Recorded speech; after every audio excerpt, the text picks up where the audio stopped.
Is dead, killed by American Special Forces in Pakistan. President Obama made the announcement in an address from the White House. He said justice had been done for the victims of the 9/11 attacks on America and that Bin Laden's death was a significant achievement in defeating al-Qaeda-inspired terrorism around the world. The al-Qaeda leader was shot dead after being tracked down to a heavily guarded compound north of the Pakistani capital, Islamabad.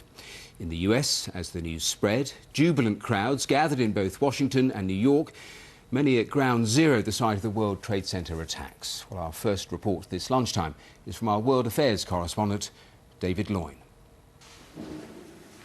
President Obama broke the news himself in a dramatic announcement from the White House at 11 o'clock last night. Tonight, I can report to the American people and to the world that the United States has conducted an operation that killed Usama Bin Laden, the leader of al-Qaeda, and a terrorist who's responsible for the murder of thousands of innocent men, women, and children. It was nearly 10 years ago that a bright September day was darkened by the worst attack on the American people in our history. The parents of Christopher Centura, a firefighter killed on 9/11, like other bereaved families, have had a long wait. As we were watching TV, this interruption came on the news, and we just sat in our chairs. We were just speechless. We didn't talk to each other. We didn't, say, wow, isn't this great? We just sat quietly together and we listened. Immediately, the late-night streets outside the White House filled with cheering crowds. I couldn't be more proud. It's been a long 10 years. I think everyone out here is just as emotional as I am. I can't believe it. I can't believe it. Now that the day has finally come, especially in such dire times with the economy and people, really not in such a good place with America, I think this is really a great opportunity for people to finally come together and be happy for something collectively. Peace! Let there be peace! It's over! There were scenes of jubilation too in New York, the city that suffered so much on that September morning almost 10 years ago. Justice! We love New York City! Yeah. The raid that led to the death of Usama bin Laden followed long years of surveillance. It's emerged that US intelligence have known the identity of his most trusted courier for 2 years and have been tracking him since last August. Shortly after taking office, I directed Leon Panetta, the director of the C.I.A., to make the killing or capture of bin Laden the top priority of our war against al-Qaeda, even as we continued our broader efforts to disrupt, dismantle, and defeat his network. Then, last August, after years of painstaking work by our intelligence community, I was briefed on a possible lead to bin Laden. It was far from certain, and it took many months to run this thread to ground. I met repeatedly with my national security team as we developed more information about the possibility that we had located bin Laden hiding within a compound deep inside Pakistan. And finally, last week, I determined that we had enough intelligence to take action and authorized an operation to get Osama bin Laden and bring him to justice. Bin Laden was finally tracked down, not to a cave in the mountains, but to a town, Abbottabad, just 30 miles north of the Pakistani capital, Islamabad, and close to several Pakistani military facilities, including an academy. US troops were on the ground for 40 minutes, facing some resistance. Alongside bin Laden and his son, 2 others were killed, including the courier who'd been tracked by US intelligence. There were no US casualties. These local TV pictures show a helicopter burning fiercely after what was said to be mechanical failure. Bedrooms inside the house showed the after effects of the fighting. Bin Laden may never have appeared outside, and his final home had no phone or internet connection. But the presence of this fortified compound behind high walls, 8 times larger than surrounding houses, built just 5 years ago, cannot have been a secret to Pakistani authorities. In neighbouring Afghanistan, President Karzai lost no time in blaming Pakistan for harbouring bin Laden.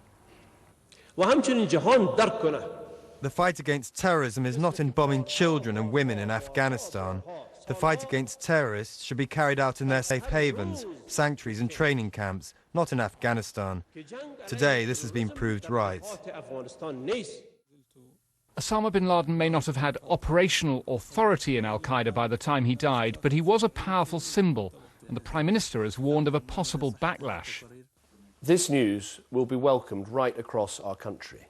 Of course, it does not mark the end of the threat we face from extremist terror.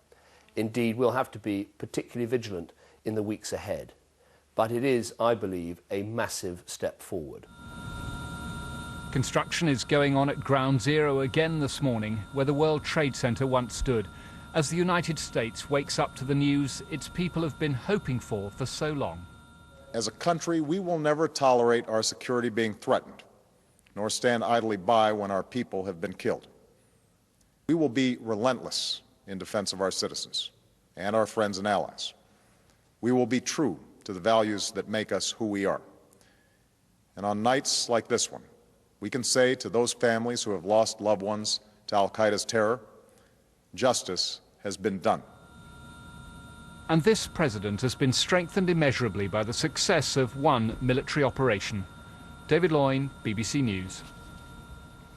Well, let's go live now to New York and talk to our correspondent there, Laura Trevelyan. In that address, Laura, the president talked about the fulfilment of the promise made to the American people to track this man down. Just give us more of a sense of how this news has been received.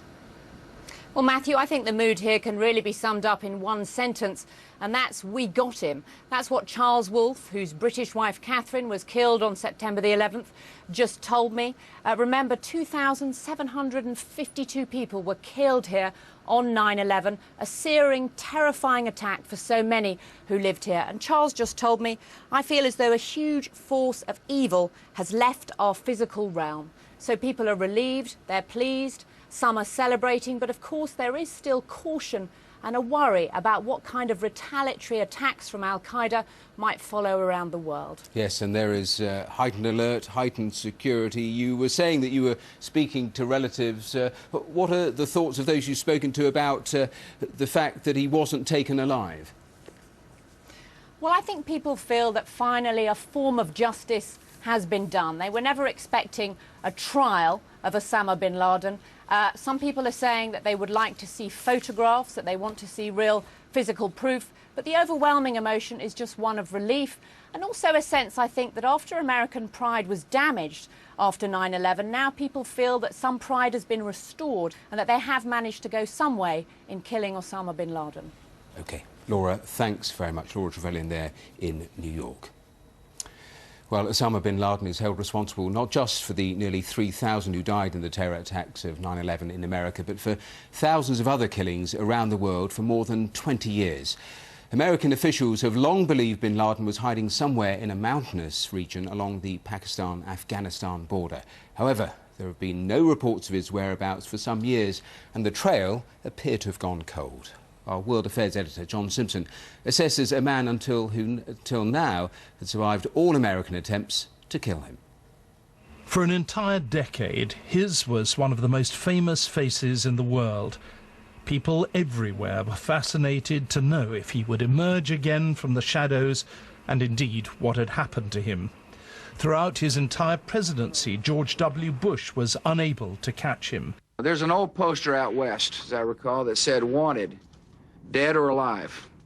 But where bin Laden actually was, senior Bush administration figures didn't have a clue. He may be dead, he may be seriously wounded, he may be in Afghanistan, he may be somewhere else. He should never have been allowed to escape in the first place. American Special Forces had him bottled up in caves in the Tora Bora Mountains in eastern Afghanistan. But only 100 or so soldiers were involved in the operation, while thousands of other American troops were kept on the sidelines. The local Taliban commander spirited him out of the area on a secret pathway which no one was guarding, and he got away eventually to Pakistan. After that, all we heard of him was the occasional video message, from which every clue to his whereabouts was carefully excluded. The CIA said they were genuine, and sometimes he referred to current events. There were many more audio messages, 30 or so of them in 10 years. Last year, he issued more than in any other year since 2007. Since the Americans tracked him down through a courier, it must be a possibility that this relatively heavy traffic in tapes played a part in his downfall. Although his basic message was a deeply chilling one, Usama bin Laden in person was gentle, polite, and so softly spoken that you had to listen to him very carefully. His father was an immensely rich property developer in Saudi Arabia, and the family was huge. His childhood seems to have been a happy one. It was the Soviet invasion of Afghanistan in 1979 that radicalized him. It's often been said the CIA helped to set him up, but that isn't strictly true. They did back some of his fundamentalist allies in Afghanistan, though.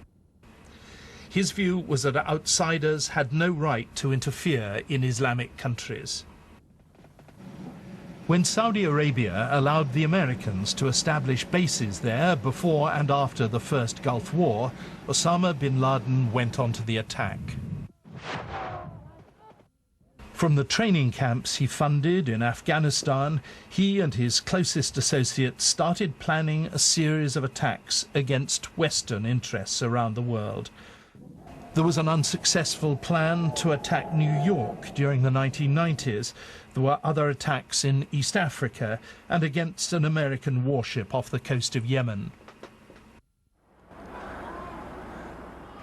There was always a spectacular element, as daring as it was cruel, about bin Laden's deadly projects. The idea of attacking key buildings in New York and Washington with hijacked aircraft heavily laden with fuel bore his unmistakable personal stamp.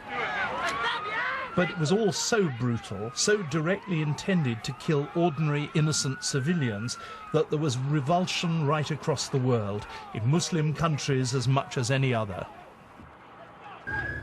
Although there were other terrible attacks to follow, in Madrid and London especially, Usama bin Laden seems to have been only involved on the sidelines. His main concern was to stay free, even if it meant being a virtual prisoner of his own security advisors. There's always been a strong suspicion that elements in the Pakistani military secret service, which had helped him closely during and after the war against the Russians in Afghanistan, were looking after him still. In the end, though, it was good detective work which tracked him down to his expensive compound in Abbottabad. With hindsight, it was inevitable. So was his death. He was never going to surrender to the Americans, and perhaps the Americans didn't want him to surrender to them. John Simpson, BBC News. Well, let's talk now to our Washington correspondent, Steve Kingston, who's just been given new information about that raid. Steve, tell us a little more.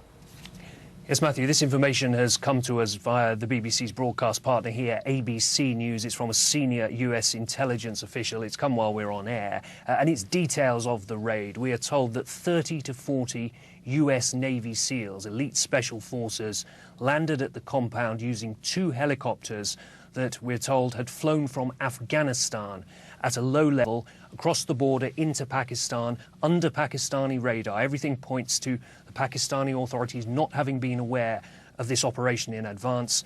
The Navy SEALs dropped via ropes onto the roof of the compound. They found Usama bin Laden in one of the rooms of that compound. The special forces recognized him when he refused to surrender. It is reported he was shot twice in the head. And in the past few moments, the Reuters news agency has flashed a line from a national security official who has told them that the orders to the special forces were not to capture Usama bin Laden. They were, as John Simpson hinted in that piece, to kill him. The quote from the official, this was a kill operation. And having killed Usama bin Laden and identified him, the Americans subsequently buried his body at sea in accordance with Islamic tradition. The body buried within 24 hours, and the fact that it's at sea is significant, of course, because it cannot become a focal point, a rallying point for Al-Qaeda and Osama bin Laden's supporters.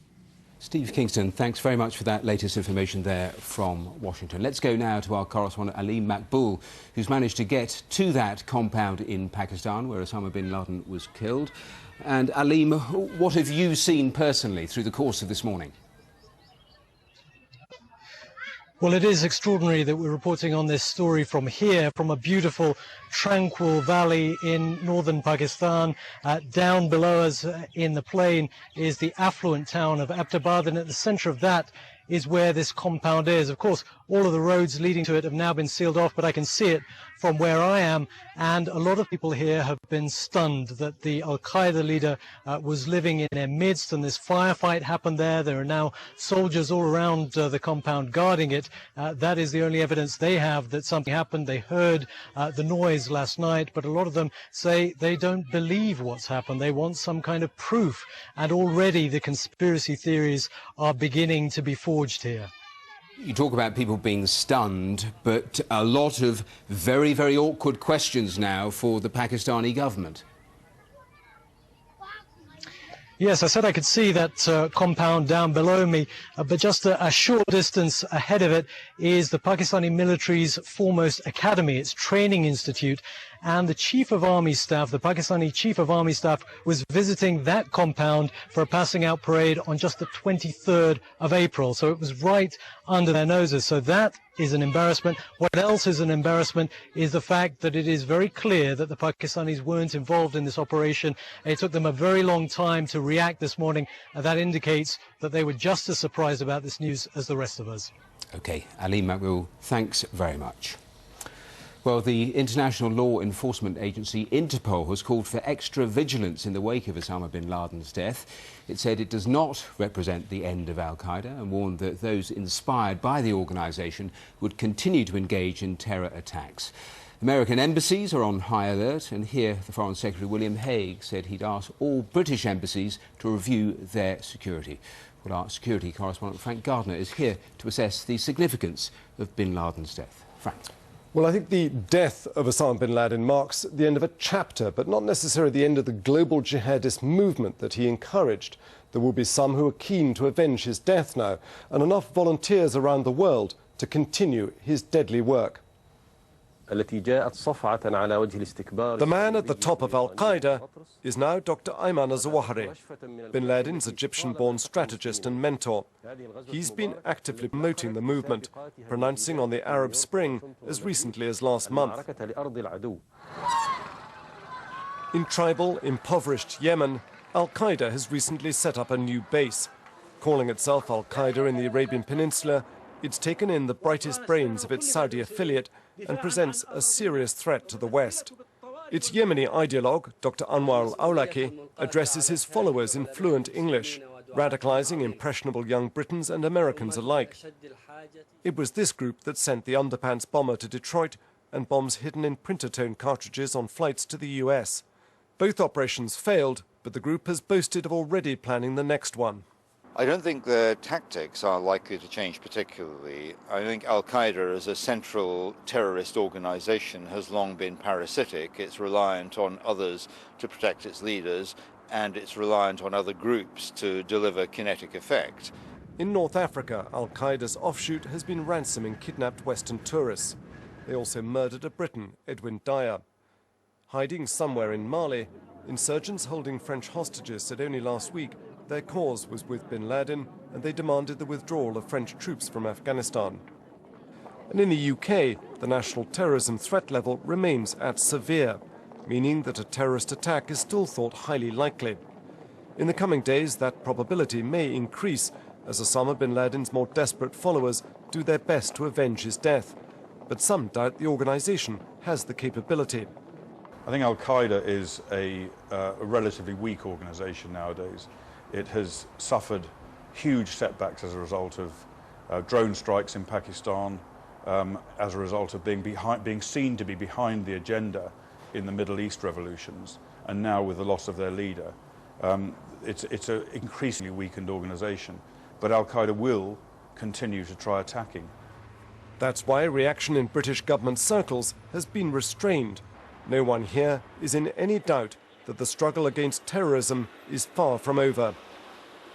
Well, the removal of Usama bin Laden should not make any immediate difference to al-Qaeda's operations. He's not thought to have played any real part in those operations for years. But the fact that he was found and killed by Americans is a blow to his followers and a warning to his successors. Frank, thanks very much. Well, let's briefly